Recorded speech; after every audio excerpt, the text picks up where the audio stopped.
Você chegou em casa. Alguém te perguntou como foi o dia. Uma pergunta simples, feita com cuidado, por alguém que se importa com você. E você respondeu com uma rispidez que não era para aquela pessoa. Ou não respondeu quase nada. Ou respondeu de forma automática, enquanto estava em outro lugar completamente. E a pessoa ao seu lado ficou em silêncio, e você percebeu, e sentiu aquela culpa familiar, e não tinha energia nem para explicar de onde vinha a rispidez.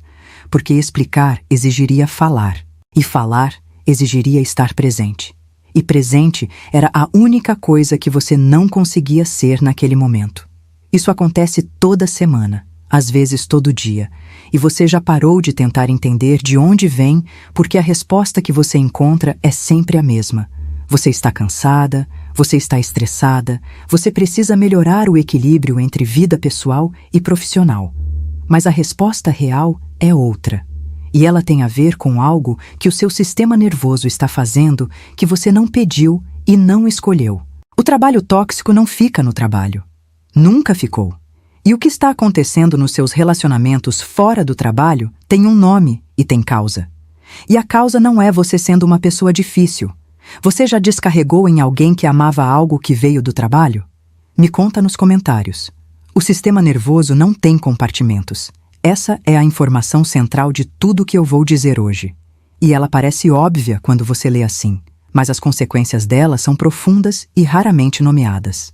Quando você passa o dia inteiro num ambiente que mantém o seu sistema nervoso em modo de alerta, esse modo não desaparece quando você bate o ponto. Não é desativado pelo trajeto de volta para casa. Não é encerrado quando você entra pela porta. O sistema nervoso que ficou em estado de vigilância por 8, 10, 12 horas chega em casa ainda em estado de vigilância, com o cortisol ainda elevado, com a amígdala ainda sensível, com os recursos de regulação emocional já gastos pelo dia. E regulação emocional é um recurso limitado. Quando você passa o dia inteiro regulando o que diz, como reage, como aparece num ambiente que pune qualquer reação autêntica, você chega em casa sem reserva para a paciência que a pessoa que você ama merece, sem reserva para a presença que a conversa pede, sem reserva para a gentileza que você genuinamente quer ter, mas que não tem de onde tirar. E as pessoas mais próximas recebem o que sobrou, que frequentemente é muito pouco. Ou é a irritabilidade que não pôde ser mostrada o dia todo e que finalmente encontrou um lugar onde pode aparecer. Você percebe que tem menos paciência em casa nos períodos mais difíceis no trabalho? A irritabilidade é o sintoma mais visível. Mas existe um que machuca mais os relacionamentos e que é muito menos falado. É o isolamento. Não o isolamento dramático. O isolamento quieto, a pessoa que está fisicamente presente, mas que foi embora de algum lugar. Que responde, mas não conversa. Que ouve, mas não escuta. Que está no mesmo cômodo, mas que está inacessível de uma forma que a outra pessoa sente, mas não consegue nomear. E quem está do outro lado frequentemente interpreta esse isolamento como rejeição, como distância emocional intencional, como sinal de que algo está errado na relação. Quando, na verdade, o que está errado não é a relação. É o estado em que a pessoa chega para a relação depois de um dia num ambiente que consome tudo. O isolamento não é escolha, é proteção. O sistema nervoso que passou o dia inteiro exposto e vulnerável num ambiente não seguro, fecha quando finalmente chega num lugar que deveria ser seguro.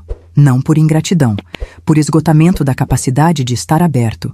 E o paradoxo cruel é que o lugar que deveria ser o mais seguro, o lar, as pessoas que você ama, é exatamente o lugar onde o custo do fechamento é mais alto. Alguém próximo a você já disse que você está distante ou inacessível? Como você respondeu? Vou te contar algo sobre um padrão que eu vi se repetir em pessoas que acompanhei durante períodos de trabalho tóxico prolongado. Em todos os casos, havia uma versão da mesma história. A relação estava bem antes, ou pelo menos era outra coisa, e foi mudando ao longo do tempo de uma forma que ninguém conseguia atribuir a uma causa específica. O parceiro dizia que a pessoa havia mudado. A pessoa concordava, mas não sabia explicar por quê. E os dois tentavam resolver o problema da relação sem nunca chegar na origem. porque a origem não estava na relação, estava no trabalho. Mas a conexão não havia sido feita. Em um caso específico, quando a pessoa finalmente saiu do emprego e o sistema nervoso começou a se reorganizar, a relação começou a se recuperar quase automaticamente, sem terapia de casal adicional, sem conversas difíceis sobre o relacionamento. Simplesmente porque a pessoa voltou a ter recursos disponíveis para estar presente. O problema nunca havia sido a relação. Era o estado em que o trabalho deixava a pessoa para a relação. Remover a causa foi o tratamento. Não trabalhar os sintomas da relação enquanto a causa continuava intacta. Você já tentou resolver problemas de relacionamento sem considerar que a origem podia estar no trabalho? Existe um terceiro mecanismo que precisa ser nomeado e que é talvez o mais insidioso de todos. É a transferência da hipervigilância. No trabalho tóxico, você desenvolveu um radar, uma capacidade de ler o ambiente, de monitorar humores, de antecipar o que vem antes que chegue. Esse radar foi construído por necessidade. Era uma estratégia de sobrevivência legítima num ambiente imprevisível. O problema é que o radar não sabe que chegou em casa. Ele continua operando, continua monitorando, continua lendo mudanças sutis de tom, de expressão, de temperatura emocional ao redor. E começa a interpretar as pessoas que você ama através do filtro que foi construído para navegar o ambiente tóxico. O parceiro que ficou quieto durante o jantar, o amigo que demorou para responder, o familiar que usou um tom diferente numa frase comum. Em contexto saudável, esses são ruídos normais da convivência humana. Para o radar treinado pelo ambiente tóxico, são sinais de ameaça potencial. E você reage. Não de forma dramática necessariamente, mas de formas que as pessoas ao redor percebem e que você depois não consegue explicar completamente. Uma sensibilidade excessiva a coisas pequenas. Uma necessidade de verificar se está tudo bem que parece exagerada para quem não entende o que treinou o seu sistema a funcionar assim. A hipervigilância não é paranoia. É um hábito do sistema nervoso, e hábitos do sistema nervoso não param na porta de casa. Você se pega lendo o humor das pessoas em casa da mesma forma que lia o humor do chefe no trabalho? Preciso falar sobre o que acontece com a intimidade. Porque esse é o custo mais alto e o menos visível. Intimidade real exige algo específico do sistema nervoso. Exige que ele esteja no modo parasimpático, no modo de segurança, no modo onde é possível baixar a guarda e estar verdadeiramente presente com outra pessoa. Modo de sobrevivência e intimidade são incompatíveis. Você não consegue estar genuinamente íntima com alguém enquanto o seu sistema nervoso está em modo de emergência. Não porque não quer, porque os recursos neurológicos que a intimidade exige estão sendo usados pela sobrevivência, e a pessoa do outro lado sente isso. Mesmo sem entender, sente a superficialidade do contato, a ausência de presença real, a distância que existe mesmo quando os dois estão no mesmo lugar, e frequentemente interpreta como falta de interesse, como sinalização de que a relação esfriou, como algo que precisa ser resolvido entre os dois, quando na verdade o que precisa ser resolvido está a quilômetros de distância, num escritório, numa dinâmica de poder que está consumindo a capacidade da pessoa de estar presente em qualquer relação que não seja de sobrevivência imediata.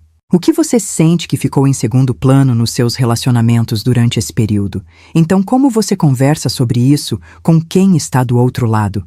A primeira coisa é fazer a conexão você mesma primeiro. Antes de tentar explicar para outra pessoa, você precisa ter clareza de que o que está acontecendo nos seus relacionamentos tem uma causa que não é a relação em si, que a irritabilidade, o isolamento, a distância, a hipervigilância tem endereço, e o endereço é o trabalho. Quando você tem essa clareza, a conversa muda de natureza. Não é mais eu sei que estou difícil e não sei por quê. É o que está acontecendo comigo, tem uma causa específica, e eu quero que você entenda essa causa porque você merece entender.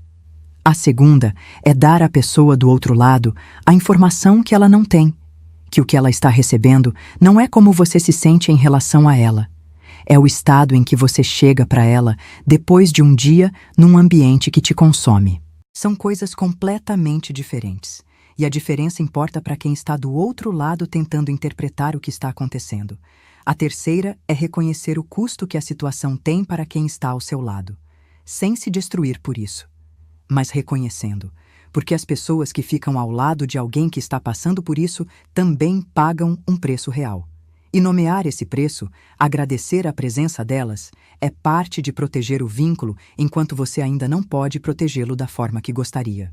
O que você acha que a pessoa mais próxima a você precisaria ouvir sobre o que está acontecendo com você?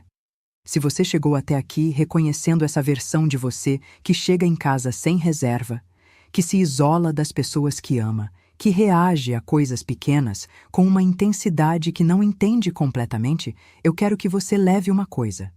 Você não se tornou uma pessoa difícil.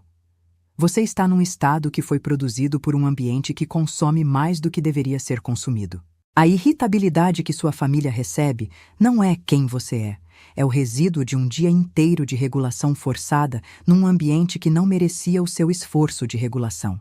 O isolamento que seu parceiro sente não é rejeição. É o fechamento de um sistema que ficou aberto e vulnerável por horas demais num lugar não seguro. A hipervigilância que aparece nas suas relações mais íntimas não é desconfiança de quem você ama. É um hábito que foi construído para sobreviver num ambiente que não tem nada a ver com eles. As pessoas que você ama não são o problema. Você não é o problema. O problema tem endereço. E enquanto esse endereço existir na sua vida da forma que existe hoje, o custo vai continuar sendo pago por você e pelas pessoas mais próximas de você. Nomear isso não resolve imediatamente, mas muda alguma coisa importante. Muda onde você coloca a responsabilidade. Muda o que você pede de si mesma. Muda o que você explica para quem está do seu lado tentando entender. E às vezes, o simples fato de outra pessoa entender de onde vem o que está recebendo é o suficiente para que o vínculo sobreviva ao período mais difícil. Cuida de você. E cuida também de quem está ficando ao seu lado enquanto você passa por isso. Eles merecem saber que não são o motivo. E você merece um ambiente que não te faça chegar em casa sem nada para dar.